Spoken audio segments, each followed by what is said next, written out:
Welcome to Planet Marzipan Podcast, your fish and marillion podcast, where we talk about all things in the planet of marillion and fish. I'm Mezza, and here's my mate, Craig Houston.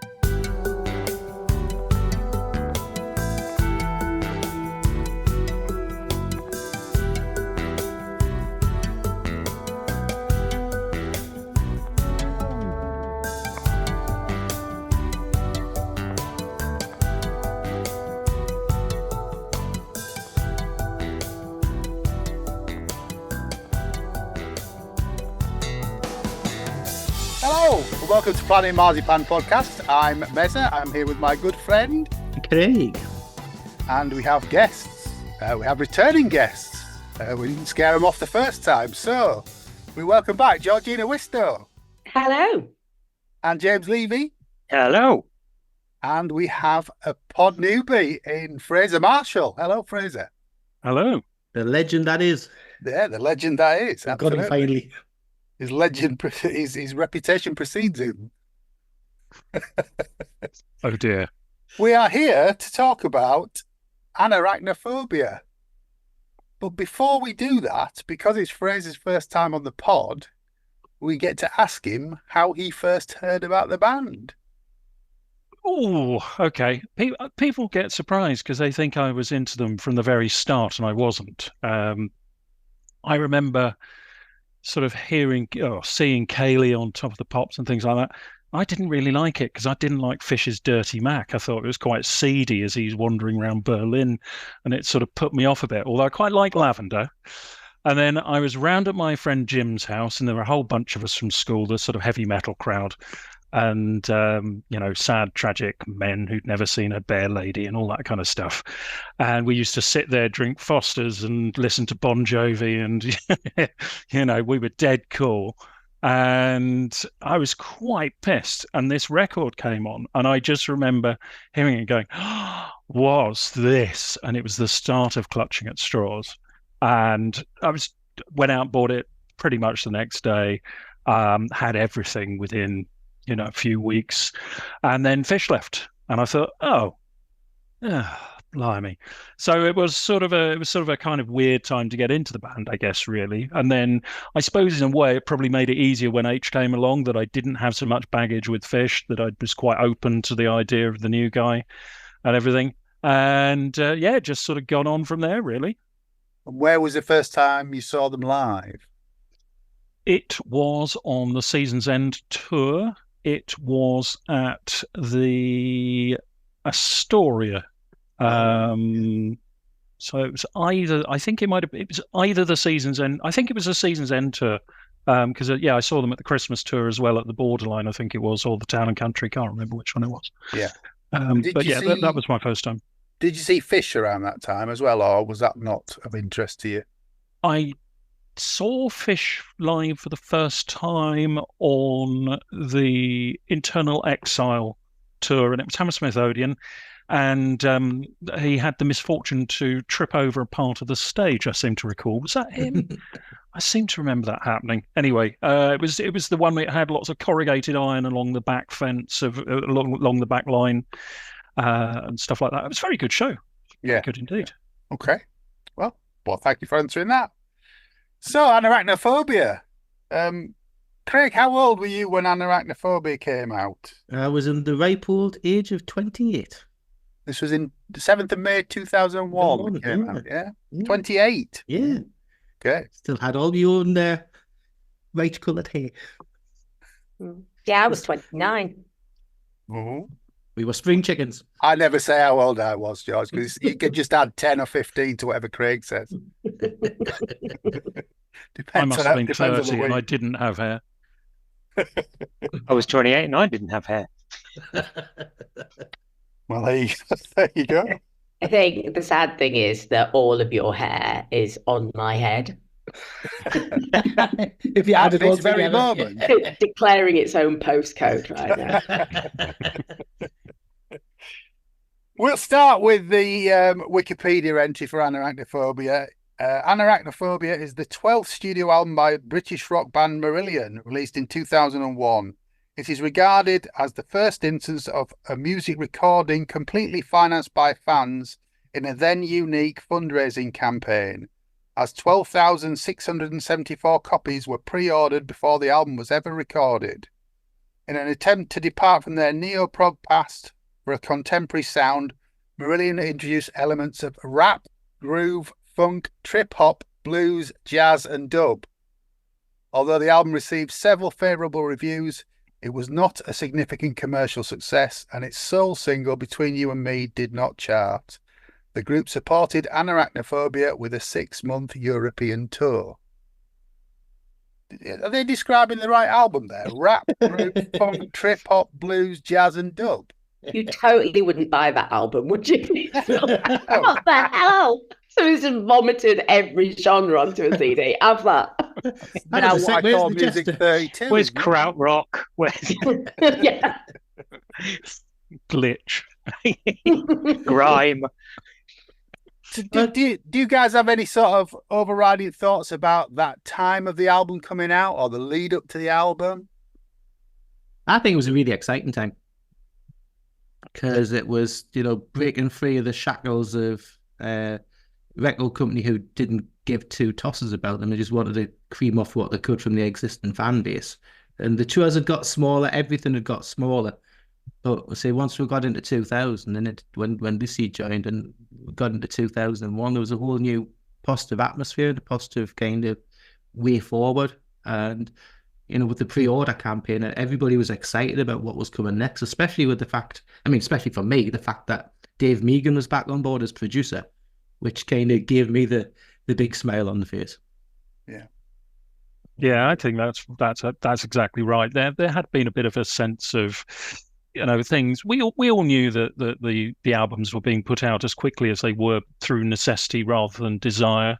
And there was a sense of, how long is this going to keep going? Are they going to be able to keep going along this way for much longer? And as Craig says, when they announced the pre-order campaign and when they said, look, we've done it, there was a real sense of, this is quite exciting. This is really going to, energize the band again and the fan base, I think, as Craig said. Yeah. I think as we touched on the .com podcast, it brought me back into the fold, because I think got the Marillion.co.uk album, and I think it had the internet at home or had access more to the internet. And I think it was the eWeb starting around that time or maybe just before. And I remember the whole pre-order campaign coming in, and they released the little snippets of some demos, didn't they, at the time, Between You and Me, and I think Experiment with Gas and other bits. And listen to that. Yeah, and I was like, oh, that sounds good. And I think with the whole pre-order, it was like something different. It's like, yeah, let's go on board with that. So yeah, it definitely was, as you guys said, it's excitement. It's like, what's coming next? It felt like there was a bit more energy around the band as well. And I think part of that was Lucy coming on board and then really feeling like they were making a big decision about recommitting to each other. That sort of was how it felt. But it also felt like they were really excited about this music more so than had been my experience. And I was only just really coming into sort of knowing them as people. But it felt like every time you were in any of them's company, they'd stick a pair of headphones on you and play something on a Discman. So I had a copy of Map of the World that just had Steve Hogarth going do do do do do do do do like over the top of it. And I remember being in a coffee shop one day and Steve Rothery putting some headphones on me and playing me the start of If My Heart Were a Ball, that really sort of sexy groove at the start, and just going, what the hell is that? And I was a little bit disappointed, actually, for two reasons. One is at the time that song was called Hardball Universe, which is a much better title than If My Heart Were a Ball, It Would Roll Uphill. It is, but also that groove I was really hoping would last a bit longer, and it sort of did that usual thing of Marillion promising one thing and then delivering something totally different. But yeah, that palpable excitement about music and recommitment to the band was really, really nice to be around. And as you said, Craig, Lucy coming on board, I think, was that sort of decision point. And I remember I was on holiday with Lucy when Steve Hogarth's diaries came out. And I said to her, there's a point in these diaries where he doesn't really mention it, but you realize it's the point where you're on board because they stop staying in crappy hotels and flying EasyJet and start flying British Airways and staying in nice hotels. And it's like that's what she did for them. She moved them into a going concern from people who were doing it sort of for the love into, and they still do it for the love, but they've got someone who worries about the back end of it so that they can just concentrate on doing it for the love. Yeah, also there's 2 words to go with that as well. Air miles. I think for me, it's the start of them taking back control in all areas of the business, whether it be the management side, but also because they banged out 3 albums in quick succession, there was nothing left to build upon for this album. So it started from new grooves and a new sort of sample. So it was probably why they were so excited, because it was all brand new music as well. Yeah, I think also one of the things that spurred them on a lot, and it's the way somebody turns a negative into a positive, is when they parted company with John Arneson, because he said to them that, go part-time, do something else, but just make Marillion as a part-time hobby band. And they were like, whoa, we're not doing that, thank you very much. This is who we are, this is what we are, and I'm going to move forward no matter what. You're not mentioning Ron again? No, Ron's not in this week. Ron Smallwood. It's not his name. I know. We know that. You didn't know that. No, his surname's that for a reason. Anyway, carry on. Okay. Oh, I can't say his last name now, but the thing about him was, as far as I could work out, he turned up to the first ever time they played after he represented them. And then after that, fielded some 14-year-old that he'd got as an apprentice who used to turn up, had absolutely no interest in Marillion. I don't think could have picked them out of a lineup if you'd asked them. It was just, they were sold such a pup with that. I think which I think was Ian why allowed to ring him, wasn't there? There was only Ian that could contact him. The rest of the band had to go via Ian. Yeah, I think that's sort of the, because Ian sort of manages the money side of the business. Yeah. But yeah, no, I mean, it's just, I think that was one of the drivers behind them going with someone they know and someone they knew who they were. Yeah. So the e-webs that went out asking us all if we would be interested in pre-buying the album, I think went out round about March, April time of 2000. Is that right? Yeah. Yeah, I think so. I think I've got my letter here, still in my copy. Yeah, John, give us all your money. Love and kisses, Lucy. Yeah. Yeah. Set up your direct debit now for the next 25 years. Yeah. I think I missed out on getting my photo into .com. And so I was really, when I think they sort of said quite early doors that, you'd get your name in the booklet. And I thought, right, I'm not missing out this time. So that was a sort of inducement to get on board quickly with it. Yeah. You actually got a physical letter as confirmation of your order. So this is dated the 18th of July 2000. It's from Eric Nielsen, Director of Operations of Racket Records. Dear John, we are writing to inform you that we have received your pre-order and payment for the next Marillion studio album on 17th of July 2000. We want to thank you for your support and generosity in this endeavour. We're also pleased to inform you that your name will appear in the booklet in this CD as special thanks from us. And it goes on. So, we really promise that we're not on the way to Barbados on British Airways with you, buddy. Just H. Yeah, well, he needed to get the map of the world there. Lyrics sorted out, didn't he? So, because have they not been playing some of it on the university tour though?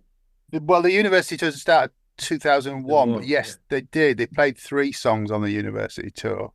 But by that point, presumably, it was recorded or pretty much recorded because it came out in the mix. It's recorded and mixed. Yeah. James, were there any sort of, I mean, you may debunk what I said originally, but were there any sort of song ideas that you've seen in the vault that sort of were hangovers from other albums on this? No, musically it was completely clean sheet. Lyrically, there was some bits and pieces knocking around from sort of TSE Radiation and .com. There was bits of Between You and Me, bits of Quartz, I think bits of Wild Rose. Sort of H was trying out some bits, but no, brand new music.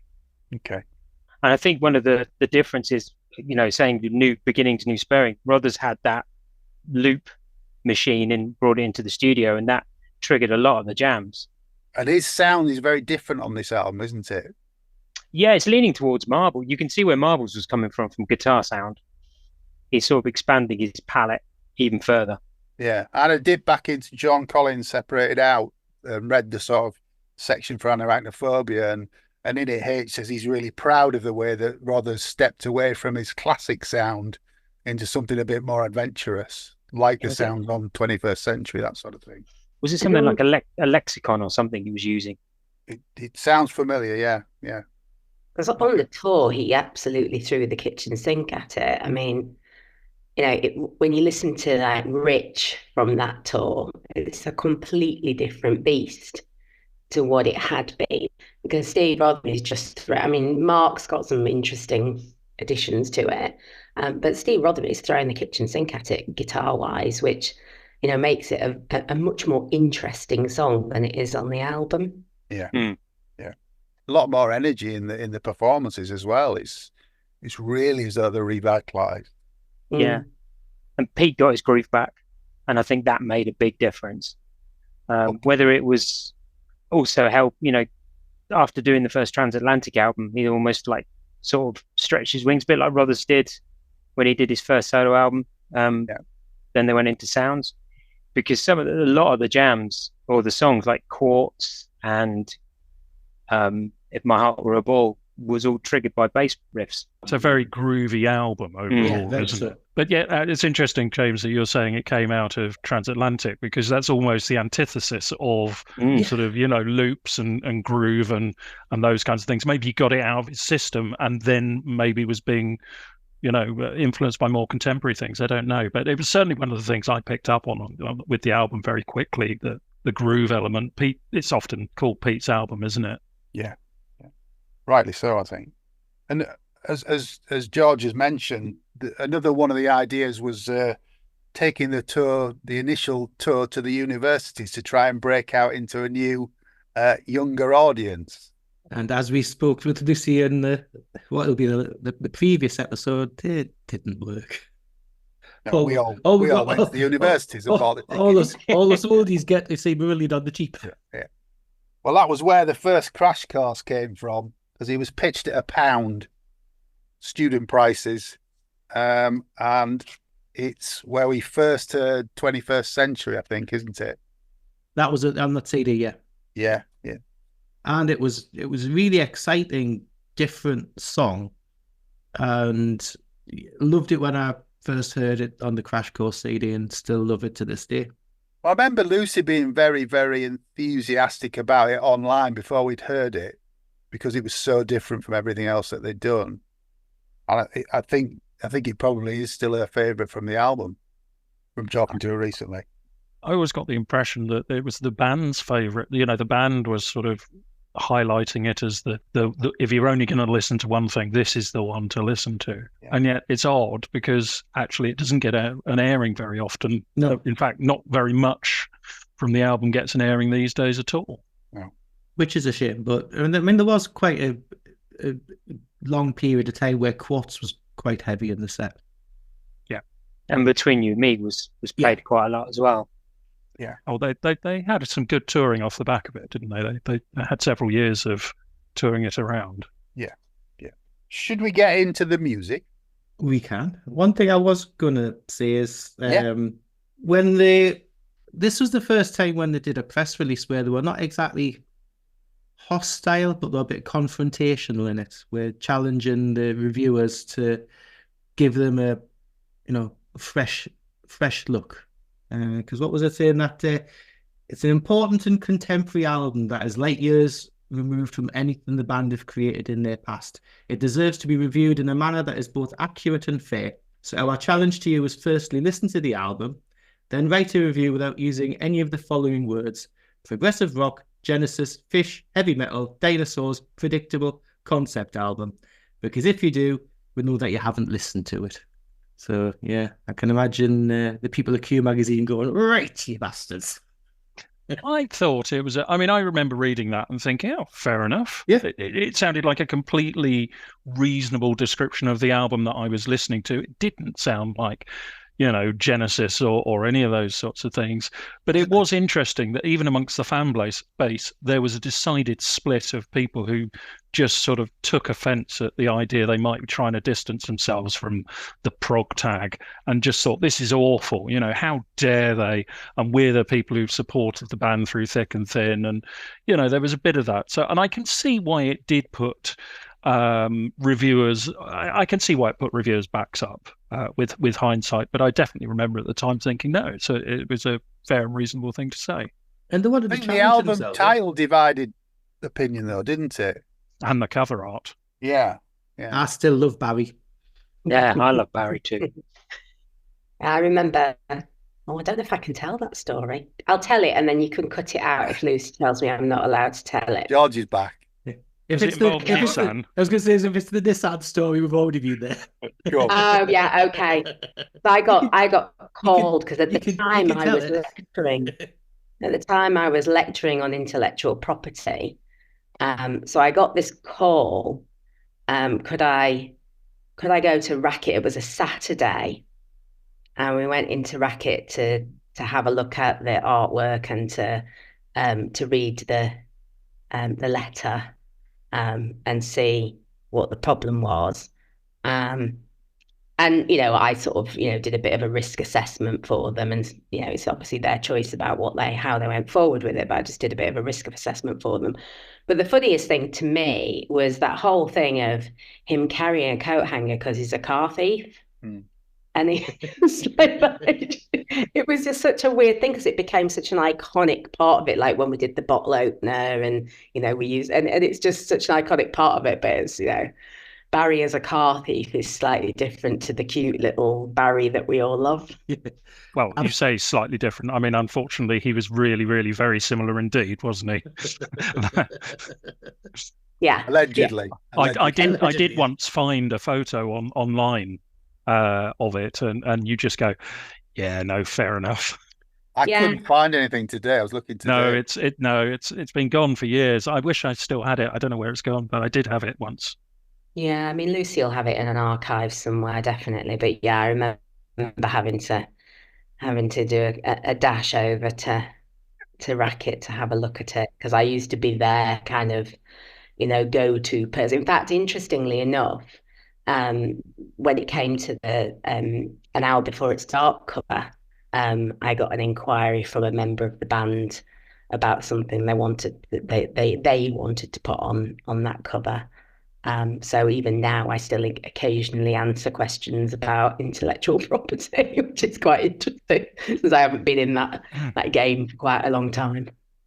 But the Barry bottle opener was possibly one of the best bits of merch ever.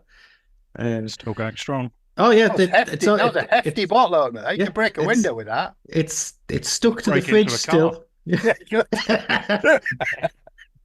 So I remember when I first moved out and got the flat, and then my dad was like, right, take everything with you, but Barry stays on the fridge. I don't think I ever had one, Oh, they're great. I didn't. Mine's still on the fridge downstairs. I'm quite weird about it because I do, as you know, I mean, I sold the merch at Pontins, which is what we did it for. Yeah. But if I didn't, it's still the same today though. If I don't want it, I don't get one. It's like, there's no point in just having stuff for the sake of having stuff. Absolutely not. No. To be fair, it might be a good idea for the next weekends. I think they'd sell really well because lots of people won't have them. The production cost now is absolutely enormous. We looked into it a couple of years ago. Everything's gone up. Mm-hmm. Well, come on, let's get into the music then. First track of the album, Between You and Me. It's a cracking opener. And for live, it's brilliant. Yeah, Yep. absolutely tremendous. Yeah. But of course, it has the piano intro on the album, and Yeah. if you've been on the university tour, you'd got used to it coming in with the bass, didn't you? Yeah. And then you heard this slightly different version. I have to say, I prefer it without the bass, and obviously without the piano, and that's how they do it live to this day. But it's a cracking song, great bouncy Quite melody. like the Mark Kelly remix as a bit of a Yeah, change. that's a good version. I don't know whether it's because I don't play it very much, but it's been a nice change digging that out and listening to it this week.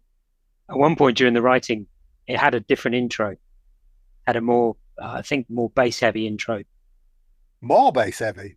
Yeah, Blimey. But it's a different type of opening song album wise. You know, they've never really opened with a pretty much like a pop rock song, really.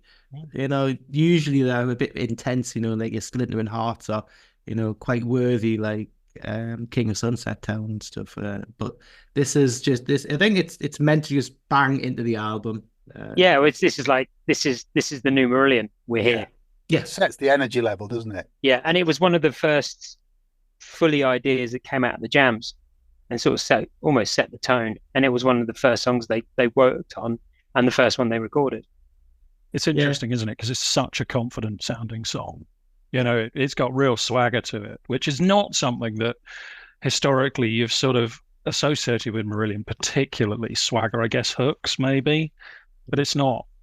You know, swagger's not Marillion, and that's really got it, and it's great. That was the exact word I was going to use, Fraser, and particularly about the live version. You know, Steve Hogarth used to storm onto stage, chest puffed out, in, might I add, a pair of sunglasses that he robbed off me when I went out the pub to take a phone call. The next time I saw them, he was coming on stage with them.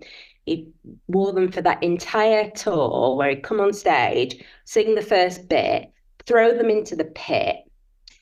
Who was doing I can't remember who was doing the tour management at that time, but he would have to go and get them out of the pit and give them back to him for the next night. And then after Jumping Jacks the following year, when we were doing Breen Sands, he got them out of a bag and gave them to me after the gig. And I'm not joking you, they were like, looked like they've been run over. And he was like, I think these are yours. Amazing. He hadn't lost them on a tour bus, frankly. I was about to say the same thing. But that entire sort of, I was just like, no, mate, you're fine. The weird thing was he'd been trying to steal them and unsuccessfully. And then he was going after a pink pair that I had that he managed to get off me in Amsterdam.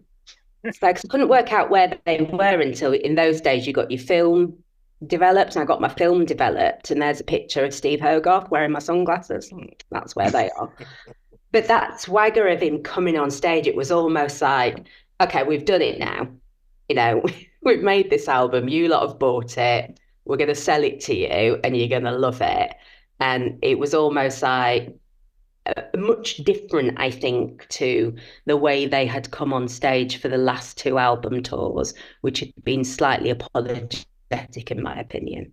Well, there's the Vicar Street Dublin gig on YouTube still, and it is exactly that, George. He's stomping around in this anorak with his sunglasses on, and it's all. I mean, there's no stage setup at all. They're just on this stage, just going for it. It's fantastic. I was at that gig, and it was a great gig. I think it was the first time they played in Ireland for quite a while. I think for a few tours, and yeah, it was terrific. Wasn't that the gig where they took all the equipment with them, but the stage was too small, or the specifications that had been given was too small? I think that was Belfast, wasn't it? I think it was over there somewhere. Yeah, cool. But I think it's interesting to see that in comparison to what we get now. Oh yeah, because there's no stage setup at all. They're just there with the gear, and there's nothing behind them. And now, obviously, it's a very different kettle of fish, for want of a better phrase. I guess it was a bit of a hark back to the university tour, because I guess that was the same. I didn't see him on that. Yeah, it was very stripped back. It was good fun. It was good fun. But I think between you and me, if the stars had aligned differently, it was a very good choice of a single between that and Map of the World. You know, two songs that were very, very radio friendly. But as usual, They don't get. Are we going to talk about the single and what went on there? Yes. Yeah. Because the single, it went out with the buy one get one half price or so, or free. Yeah, well, free. Yeah, the free. off, Yeah, well, yeah. free. And it was, the idea was that you'd sent it into your local radio station and say, hey, here's a free CD, play this. And it must have taken however long to get set up. And it was released, I think, on the 10th of September 2001. And I remember writing an email to Lucy and going, which in retrospect, it's obviously a naive thing to have said, but I said, could you just not do it now? Because nobody's heart is in this, given what's just gone on in America. It's the world's got turned on a sixpence, and there was no appetite for it. And I think that probably more than anything did for that single. I think in a different time, it could have done really well. But it was just it was just a timing. Yeah, it was just a timing. Yeah, the lyrics to 21st Century, I know we're going to come on to it, but the lyrics to 21st Century, just after what happened, there was a prescience to them that was really painful for quite a long time, because I had to instigate a safe and well process for my team in New York. And it was just so painful to listen to that song to the point where I think the album just got shelved for a while, just in case it kind of accidentally got played. And it's a really, really interesting, when I revisit it now, there's some lines from that song that are really, they cut quite deep. Yeah, but the idea for the single release, the way that they did it, was genius. It was something that hadn't been done before, but just got hit with bad timing. And also, and I could be wrong here, Lucy has probably talked about it already, but I think the buy one, get one free element of it made it not eligible for charting. Right. Yeah, that's right, yeah. Yeah, it was never chartable. Yeah. But it was interesting because the Wikipedia thing says it didn't chart, but it was ineligible to do it, yeah. Right. Was it sort of aimed at more sort of trying to increase radio play rather than getting the chart? Yes, it was, yeah. Yeah, it was a visibility thing. The card that came with it said, "Thanks for buying this single and for taking part in our buy one, get one free campaign. Just to remind you that if you choose to send your free copy to radio, TV, etc., can you please send the details to us at single@marillion.com so we can keep the website updated and follow the progress. You can download our cover letter and get media contact information at marillion.com/single. Best wishes, H, Steve, Ian, Pete and Mark." But that stuff, I mean, that's got Lucy Jordache written all over it, hasn't it? Yeah. It's just, it's creative, it's simple, it galvanizes the fans. It's just, it's everything that she brought to the band, because it's knowledge of how this stuff works with a complete lack of fear about just trying stuff out. Yeah, it's creating that buzz, which is the whole album campaign. It's sort of, as fans, we weren't used to that with Marillion. Yeah, we've got this if you want it, Abbott. If not, yeah. I'm sorry. Here's our new album. You might want to buy it. You probably do. Just put it on the shelf. Well, of course, the other thing with Lucy was that she was active online, wasn't she? So there was engagement there as well on, the Freaks mailing list, the Opium Den mailing list, and all those sorts of things. So, with these calls to action and things like that, I don't think there'd ever been that level of sort of engagement. I mean, there was stuff put out before, the web obviously had been going for years and was great and all the rest of it. But I think that sort of call to action part, the you get involved bit of it was kind of new. And that's what really energized the fan base. Absolutely. We'll come on to more of that later. Moving on to Quartz. She's bothering me from Italy, so I'm going to send her a picture of us. Her ears burning. Yeah. Carry on. Any thoughts on Quartz? I really like Quartz. Yeah, I love it. It's a cracking that groove at the beginning. We're talking about grooves again. Yeah, that starting off with the bass and then getting into that rhythm when the drum kicks in, and it rocks live. When it really gets to the chorus and that upbeat, it's The only thing I would change is not the drop off the ending. So when it stops, it stops. What? One of these days you're just going to stop is where Yeah. it's Go on, George, you're going to go Yeah. forward. Because they played it on the first time they played it on that Christmas 2000 tour. It stopped then. It didn't go into that reprise. No. Yeah, I've taken Steve Hogarth to task about not being able to finish a song a lot, but apparently his family also have taken him to task on it. No, the only thing I was going to say about Quartz is I do absolutely love it. But I happened to mention to, I think it was Vicky, that there was a bit in it that Mark plays that just really annoyed me. It was too high pitched. And it goes do do do do, and it just was too high pitched. It didn't seem to fit in. It's just me and me alone. And so on that tour, every time he played it, he would look directly at me. Like, oh, I'm really sorry. I didn't mean you to know that I didn't like it. Did he turn it up even further? Probably. I think it's one of those things with retrospect. We're now all used to Quartz. It was a really, really different sound for them. Being funky. For goodness sake, Marillion are not funky. Nobody thought Marillion were funky. And then this sort of thing. I mean, it's Marillion's version of funk, I guess you'd say. But all the wah wah and the sort of that sort of chucking, on the guitar. Great, but we've never heard it before, and I think we probably forget that now, because we're so used to it. I think this is the track that they were referring to when they claimed there's rap on the album. I think it's the old and jeweled part, isn't it? Yeah. But I think they love playing it so much that it stayed in the set for quite a long time. I mean, it got overplayed eventually, but I think they just enjoy playing it so much. One of the things I really like about this album is although they were trying to leave a lot of stuff behind, it's lyrically still so clever. Quartz, particularly for me, it's just, it could be a bit of a throwaway song because there's so much going on musically, but the lyrics are really spot on as well. Yeah. And that was part of my concern about this kind of, we're going to move in a different direction, was just like, to me, Steve Hogarth's lyrics are always just so breaking and right on the edge. And I was really worried that wouldn't happen here. But then, you get a song like that and it's just amazing. Yeah. I think it's worth it for the, for the Rothers sections in it, really. There's that really dissonant section and then it's beautiful, Rothers and Kelly stuff in there. It's probably the highlight of the album for me with 21st Century, I would have to say. Moving on to Map of the World.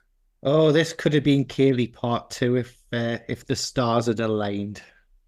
As a commercial song and as a single, it works really, really well. It's a great sing-along song, and a lot of fans really love it. And considering how it's not that lightweight and that poppy, but it's I love it. Bring it back to the set, I see. And they did. They did, yes. It's a bit of a sea change, I think, on. Because if I'm right, it's when he first starts bringing in a lot of that album's the start of his falsetto. Because previously, although he'd sort of done a couple of songs, maybe slightly falsetto, it was more that sort of vocal style that then went on into the following albums. But I like Map of the World. I can understand why they called it Springsteen, because it did have that guitar riff. It's a fun number. Is it Tunnel of Love that it's reminiscent of? Yeah, I think so, around that. Yeah, that sort of Springsteen era.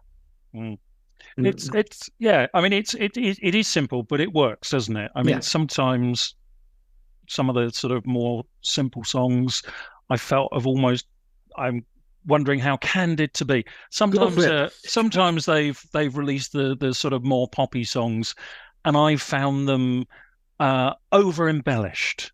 And so occasionally I'll listen to them. I remember when Los Trios Morelos came out and they were doing things. I even tapped my toe to No One Can, and I really don't like No One Can. And there were some of these songs where actually there's almost, because you've got 5 people in the band, 5 people have to play on it kind of thing or do something on it.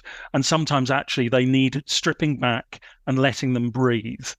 But Map of the World isn't one of those. It actually works really, really well. It carries its weight actually quite lightly. And I think that's one of the reasons that it sort of bounces along quite nicely and really works as a song. Go It's on, one the of the judge. tracks they played on the university tour, isn't it? Yes, it was that and Between You and Me, wasn't it? And Quartz as well, yeah. Oh, did they? Yeah. I go backwards and forwards with it. It's not my favorite. Some nights when they play it live, I absolutely love it. I think probably because I'd heard the music so much, I wasn't really sure what they were going to do with it lyrically. And then when I heard about Nick being involved, I had really super high hopes for it. Um, and there's bits of it that I think are sort of almost underused in the music. The end of it, I really like she'll empty the sand from her shoes. That bit sort of, I think, steps up a gear. Um, but yeah, I mean, I don't dislike it, but it's not up there for me. I think the version on Anorak in the UK is possibly is actually better than the album version. That live version of it's got some energy to it, and it's really, really good. Be interesting Yeah, to see if we get it in Holland, because Cutting Crew are supporting it. Port Zealand, aren't they? No, Leicester. Oh, sorry, Leicester. Leicester. Beg your pardon. Sorry, Leicester. Be interesting to see if we get it there then. One would like to think he might come out and duet on it or something. Yeah. Play guitar. Great, rather solo in it, though. Yeah. Yeah, it takes off really well, doesn't it? Yeah. On to When I Meet God. Oh, I remember. So Lucy sent me the lyrics to When I Meet God, and just going, "Oh my God, this is going to be epic." And so the first time I heard it, I was just like, "This is the best thing I've ever heard in my life." It's just, yeah, I was so excited by the thought of it, and what it could be. And the first time I heard it live, I was just absolutely broken. And it's a really odd one because they don't play it live very much. And I think it's because the samples at the end always never seem to work out quite right. And I want to go out, I want an adventure. And I think if I was them, I'd just leave them and just, go with the vocal. But yeah, I just remember the first time I read the lyrics, just thinking, this is amazing. It's one of my favorite songs on the album by far. I really love it, and it's heartfelt, and yeah, it gets you. Yeah, I like it. It was called, what was the working title? Purple, because it reminded them of Purple Rain, the song. Oh, yeah. Okay. Yeah. Which I can't hear at all. No. Oh, I can't. The initial jam. Right. But yeah, I think, as George said, it is one of those sort of tugs. Some of the lyrics, and that the ending, really, when it Brothers goes. I think I prefer the mix on the album. I think, if I remember right, when Rothers played it live, he was too high up in the mix and it was a bit too loud. It needed to be a bit further down. He goes really high up on the fretboard. I think one of the highest on that solo. But yeah, no, really, really think it's a great song. Reminds me a bit of Mark's keyboard part when the sort of waves and number bits. It sounds very like Wings.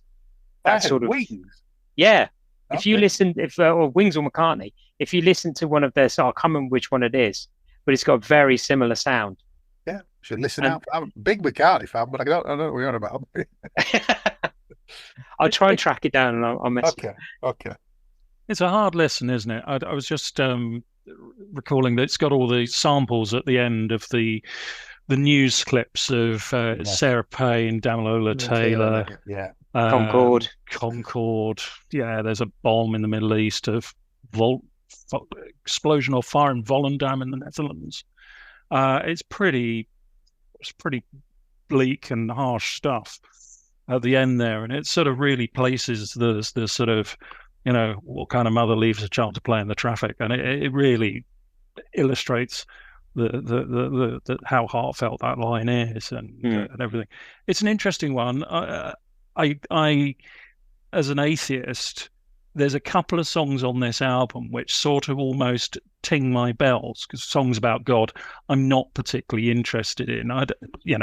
It's fine. I listen to U2, I listen to King's X. It doesn't bother me in that sense, but it's not something where I'm sort of going to greatly identify with it. And yet, actually, this song, the direction that it comes from, you go, well, that's what everyone with half a brain would be be saying, how do you justify the existence of evil? It's one of the big problems for religion. How do you justify it? So it's quite interesting that it works in that way. Can't follow that. No, really, yeah. On to the fruit of the wild rose. Prefer it live. Genius of bollocks. Pardon? Should we do Genius of bollocks? Go on. Yeah. I prefer it live because they get a bit more loose. They jam around that sort of end section. They jam. They sort of play around with. And I think even on the tour, they jammed and went into Cannibal Surf Babe or something. So it's fun. It's sort of a bit more looser than it is on the album. For me, it's a game of two halves, but it's not the game of two halves that most people seem to have. I love the end section. So anything from the arpeggio onwards and the jam at the end, I think that's really sexy, frankly, which again, that sexy is not a Marillion word, not a band who does sexy music. I think it's very sexy, sensual and seductive. The first part, up until that arpeggiated keyboard line, I'm not so thrilled by. But I think most people seem to feel the other way. They sort of think, oh, do away with the ending and cut it down to the first half. Oh, no, I'm totally with you, Fraser. I always try and get back from the toilet for the end bit.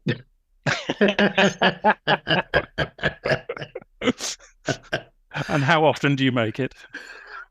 No, genuinely, I do like the end bit, but, the rest of it. It's a bit jazz club at the beginning, isn't it? It's a bit nice. I don't mind it. I don't skip it. I don't skip it. But it's noticeable when Anorak in the UK came out, the live album. We'll discuss that later on. But it was the one song that was missed off both versions of the album, and I think it did appear on one of the web CDs. They barely played it live, did they? For years and years. Yeah. I mean, it barely ever got an outing. I think they just couldn't really make it work. Is it one of the songs that H likes more than the band, do you think? Or not? Do you know? Maybe. I mean, I was just researching this weekend. Niall, Sophie and Dizzy have all got backing vocal credits on this track. Well, they all shout down from downstairs, "Will you turn that record down?" Maybe, yeah, maybe. But that was not unusual, was it? The kids were on quite a lot of things, weren't they? Especially on Brave. The kids were on Brave a bit. Yeah.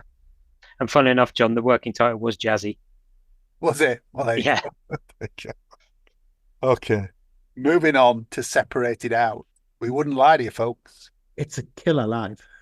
I prefer it when they do it straight rather than the separated out version. But that's just me. I like it. That was a set opener, wasn't it, on the tour at one point? Was, and I think that was a really good, that build up of the, let's say, wouldn't lie to you, folks, and the keyboard, the ascending keyboard motif going bang again, rocking again. It's sort of, here we are, we're here, let's have a party. And yeah, I think it's a good song, better live. Just as an aside, on the university tour, they started with the intro to Separated Out and went straight into Under the Sun. Which is weird. Lord. Now, I believe I'm right in saying the lyrical inspiration for this was the Europeans. I think it was a gig when H was on tour with the Europeans, and he'd eaten some hash, and nothing was happening, so he had a bit more. And he's told the tale on the Corona Diaries and things like this. But he was basically absolutely wasted by the time he got on stage. And so it's sort of inspired by that. And apparently Megan didn't know that the freak stuff was a thing that was associated with Marillion. Apparently that was completely coincidental.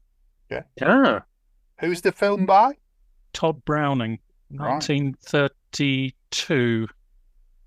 So it's a very odd film. It's apparently there was a much longer version out there somewhere, but it got banned because obviously it had real carnival freaks, for want of a better word, and was thought to be exploitative. It's a really interesting film, even if you get to see the version that exists, which is, as I say, very cut down from what was originally released. It's most peculiar, but somehow quite humane film. It's worth checking out. Just I love how mad it is. It's just like, occasionally when they just let themselves go and just be completely like beyond control, you get something like this where, and I know a lot of people didn't like it because it was just too crazy. But I just think, that's what happens when you're real artists. It's like, we take it to the limit and then we have a look and see whether that's actually the limit, and then we just step over it a bit. And that's what I felt happened here. And it's almost like, they were egging each other on to see how mental they could go. And then Dave Meegan went, "You think that's crazy? Look at this." Um, and Let's I add some really, extra batshit. yeah, and I really love it live. I like both versions live. But it's, as you said, James, it's just, as a starter, it's just like, have some of that, and it's, it just really gets you bouncing and jumping up and down, and, and everyone loves it. Why not? It's a good, They've played it good. quite a lot recently, haven't they? They They sort have, of yeah. brought back in. And you say about the separated out bit. I like the separated out bit with the quartet. Yeah, it works. Yeah, it works well then. What do you think then, John? Go on. I think it's great. It's a great chance for them to sort of rock out towards the end of the set or at the beginning. The beginning, it sets the tone for the gig. Later on, certainly with Friends tour, it was slotted in towards the end, and that was great. I love the separated out bit, but I don't think you're a massive Zeppelin fan, are you, Craig? Not so much. Don't No. mind it. That's why you're not bothered by it, then, isn't it? Really? You dissed the song I walked down the aisle to last time, and now you're dissing the band I walked back up the aisle to. We didn't diss the one you walked down the aisle to. Just heard it a lot. Oh, anyway, this is the 21st century. Oh, fantastic. Love it. Love it, love it, love it. Needs to come back. This was the song that Lucy just, and I think you referenced it before, but she just kept talking to me about over and over and over again. It was, and you'll remember this, Fraser, from the time she was just, so in love with it in every single one of its forms. And James, you've probably seen all of those forms, but she absolutely loved all of it. It started as a piano piece, even before all the loop and everything like that. It started on the piano, and then went on to, and they started working on. They brought the guitar in, and it just, when you hear that guitar, and then the loop coming, it's like, oh, yes, yeah. But they do struggle to finish it. Yeah, it's fine by me. I love the outro on it, especially live. Is a bit. I think it's it's always one. Funnily enough, I find, for me, they rarely nail it live for me. There's something about the end section of the album version has a malevolence to it, that prowling bass, the Taurus pedals going on with these big pulses of fat slabs of bass, and they just live never quite. Once or twice I've heard it and gone, oh, that's what I want to hear. But for me, it's one they don't quite. The first half they're great at, but the outro bit they sometimes struggle with, for my money. The difference between the studio version and the live version is when Ian drops in on the live version, it's got more attack. On the studio version, it's a bit more softer when he comes in. Live, turn the kit up, bang, straight in. It was a shame that they didn't actually play it on the tour itself, though, did it? It was it was missing on the set list, which was a shame. Was that just I couldn't get it to work? Yeah, that's what I heard. I think it's this is where the new Rothery sound really came to the fore on this album, and I really, really like it, and I like that Rothery on that. If I compare that to the new sound on, say, Asylum Satellite 1, where I really don't like it, this is a really nice change and a nice progression. It's a fantastic track. It's by far the longest track on the album, and the lyrics as well. H again. Who would want to have kids growing up into what's left of this? It's just, as a parent, it just gets you, really. But like they said in the press release, and that it has got a very contemporary sound to it. Yeah. Not just the music and the style and things like that, just how it actually sounds and feels. It's an album of the 21st century. It's a song of the 21st century, and it holds up now, over 20 years later, and it still sounds modern. Mhm. It's interesting. I seem to recall at the time there was people sort of going, "Oh, what's this dance music rubbish?" Because it's got loops on it and stuff, and really couldn't cope with it at all. And then there were other people who did like dance music going, "This is the most boring dance music we've ever heard in our lives." So you can't win with these things. No. But I've always really liked it. I think it's a terrific piece of music. If my heart were a ball, it would roll uphill. Just to answer a question, just to say, George mentioned about earlier that the working title, Hardball Universe. Do you know where the universe bit comes in? It's the Asylum Satellite 1 lyric. 90% of the universe was missing. That was being used. H had that lyric in the jam sessions. And that's the initial jam for If My Heart Were a Ball, well, it came together from 2 jams. And the second part was when he went hardball, whatever. Mm-hmm. The bit before that was he was singing 90% of the universe is missing. And that's why it was called Hardball Universe. Okay. So I'll get my stato point for the day. Yeah, you get a stato point for the week. Thank you. And also it explains why the title, because it was that title pretty much up to being printed. And so but it explains why they had to find something different, because in H's mind, it was no longer representative. Whereas for me, because it was pretty much done by the time I heard it, and it was still called that because they hadn't come up with a new title, which was really normal. I was just like, I'd got used to it being called that. And then when the album came out, I was like, what?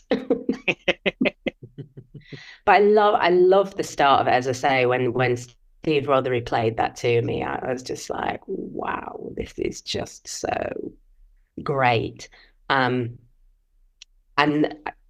it's an odd song because I know a lot of people don't really like it, but I really do. I like that kind of I like the fact that it seems to pull its own punches. So you get this kind of smack and then it pulls back really fast. Yeah. And I really like that. And then just again, I kind of like it when Steve Hogarth kind of indulges his little kind of secrets with the hardball bit at the end. Because I remember he told Lucy that there was a specific reason why the words were the words they were and that they were in that order specifically, but he's never said what that was. Yeah. It always feels very meta, that ending. It's almost like the album reversing and sort of undoing itself, and you're just sort of, like on a video and you're hearing little snippets or something. I've always liked it as a sort of little trick to do, actually. And the other thing I guess about it is it's got a sample from Chelsea Monday in it. Oh. Yes, it has. It's got She Was Only Dreaming. Yeah. It matches. Which song is it on earlier in the album with the? Is it When I Meet God, where Pete plays the Chelsea Monday bass riff? Oh, I don't know if I've ever picked up on that. I'm going to have to listen more carefully now. I'm sure he did. But he plays it a lot quicker than Chelsea Monday. Right. Oh, so that's the start of Quartz. No, it's on one of the playouts. I can't remember which song it is. But it's a good album closer, and it's a shame that they've hardly played it live. It's since the album came out, it's been very, very sporadic when it's turned up. Very, very little. Yeah, I didn't hear it live until I don't think I heard it live until the 2009 convention.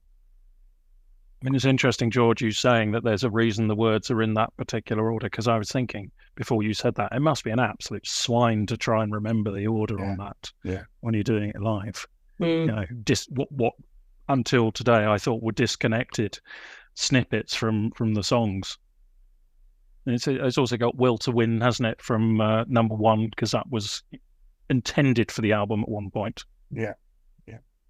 I'm not a particular fan of it, if I'm honest. I love Pete's big chunky riff at the beginning, but he kind of loses me a bit. It's just, I mean, the album sort of tails off because of this for me.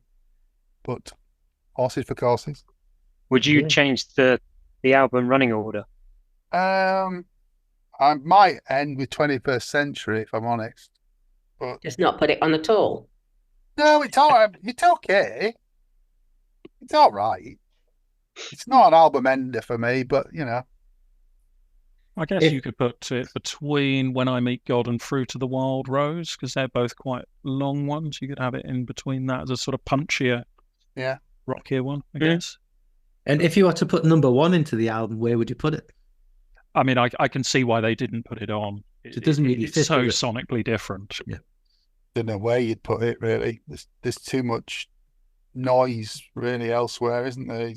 Maybe after Map of the World. You could do, yeah. I'm glad they didn't. It doesn't fit in. Yeah, it doesn't fit that well. No, because it's not groovy. It's quite mournful. Well, shall we talk about it now? It feels, Go for it. What they did with it, though, I mean, putting it on the bonus disc, it feels a bit forgotten. Yeah. I hope it comes out on the remix when they put the album out. I hope they include it somewhere, because this is the only place to get it, is in the deluxe edition. Yeah, because you get live versions of it around some of the front row clubs, and I think isn't there a live version of one of the Christmas CDs or something? Yeah, I think so. Yeah. Yeah, I like it. I think it's about Mariah Carey, isn't it? Am I right in that?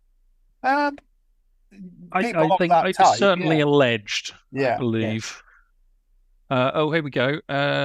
I wrote those words on holiday. I think I was listening to Whitney Houston on the radio. Oh, okay. Whitney, God rest her soul, is a great singer technically, but quite often, probably she got Sony Music on her neck, but we probably could have had a lot more out of Whitney if they weren't trying to make her a megastar. So there you go. Interesting, because at the time when it came out, I remember him very much saying it was Mariah Carey. It was probably both of them. Or interesting. No, I mean, I'm not a fan. You're not a fan of that, no? No, I don't mind it, especially when they used to bring Stephanie out and she'd, play the cello and, whatever. But, it's a nothingy song to me. It's an interesting lyric that I think they left off the album because they couldn't make it into an interesting song.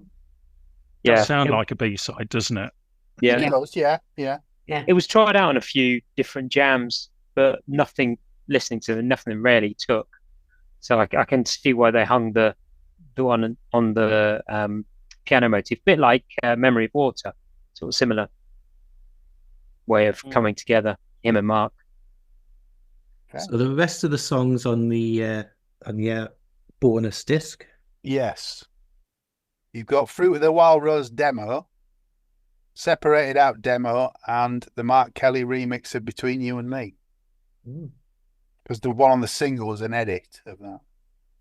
Was it an enhanced CD back in the day? It is an enhanced. It's got number one recording demo, a video, and Map of the World recording demo. So there's two in the studio clips on there. And a nice little package. And everybody's name in the book. I take it we're all in there. I've got mine. I've got signed, and I can't remember what had happened, but I think everyone had signed it apart from Pete. Was that when Pete had his accident? I can't remember, but everyone had signed it apart from Pete. And so I took it with me because I did loads of this tour. I went to about 13 gigs on this tour because there was the tour at the start of the year and then the tour at the end. And I took it to Amsterdam and to get Pete to sign it at the after show. I said to Mark, can you sign my copy of Anoraknophobia because you're the only one that's missing? He wrote, "Thanks for keeping Lucy company. We really appreciate it." And I was like, "You're actually a fan?" I think he just thought, and I was thinking, he must think I'm a really good mate because I've been at loads of these gigs and like quite a lot of them not in the same country. And he's like, "Oh, thanks for keeping Lucy company." I'm like, I'm either just a total doormat. So the touring for that year. Do you want to do your favourite slot first before they do the tour? Whatever, I've got it ready. But are we doing it now? Yeah, we'll do your favourite slot now. Then we'll do the tour and. Time for my favourite slot. Oh, go on, get your gift mask on for your vital. Go on. I've got the Madfish version. I'm not sure if this is the first edition. I think it probably is. Yeah, because it didn't come out on vinyl originally. No. Played it this morning whilst I was working from home again. It sounds fantastic. It's got some lovely printed inners. I can't believe how young the band look. I'm just going to get one of them out. I can't believe how young the band look on these photos. Oh, are they the Bill Formanovsky? Yes. Yeah. I had to go up to her studio to pick those up. But yeah, it feels like a completely different time. But yeah, it's a really nice pressing, printed inners, highly recommended. Nothing extra on it, no live stuff on it because the album's, fairly lengthy. It's across 2 discs, and a track list is the order that we're used to, but well worth picking up. So there's no surround on this one yet. No, but there probably will be in about a year's time. Yes, in about half an hour. Yeah, there'll be one coming around the corner. I've no doubt. Yeah. So that'll be some point in the future. So that'll be like episode 137 of Planet Marzipan. Will cover that. I could see it being a really good album for surround. Actually, yeah, it's got a lot of detail. Yeah, definitely. You're not doing Genius or Bollocks, then? Come on, then, John. Okay. Genius or Bollocks. At Fraser's request, we're going to do Genius or Bollocks because he's not been on the pod before, and he would be let down if we didn't do this. So, through the tracks very quickly, between you and me. Genius. Genius. Genius. Genius. Genius. Quartz. Genius. Genius. Genius. Genius. Map of the world. Genius. Genius. Genius. Go on, George. Go on. Genius. Genius. When I Meet God. Genius. Genius. Genius. Fruit of the Wild Rose. Bollocks. Genius. After the arpeggiated guitar, keyboard solo. Geniolux. No. Do the American thing. No. It's Bolly Enix. What is it, James? Genius. It's bollocks. Genius. Separate out. Genius. Genius. Genius. 21st century. Double Genius. genius. Triple genius. No, double genius. My podcast, I do what I like. And If My Heart Were a Ball. Genius. Genius. Genius. Bollocks. Overall, It's Genius. No, It's genius. Yeah. By Overall, far. it's genius. By far. Love it. Okay, so we've covered the album and the B-sides, but there's lots more to talk about with Anorak. So Yeah, this episode went slightly longer than anticipated, so we're having to do a snippety snip and cut it in half. So next week you'll hear us talk about Anorak in the UK and the tour and much more besides with the same guests. yeah, so I'd like to thank Georgina, Good night. Fraser, Good night. and of course the little legend that is James. Good night. And it's good night from me. And it's good night from him. Take care. And stay alive. Thanks for listening to Planet Marzipan Podcast. Please like and subscribe from whichever platform you get your podcasts from. You can contact us at planetmarzipanpodcast@gmail.com and check out marillion.com, fishmusic.scot or fishmusic.eu for all the good stuff.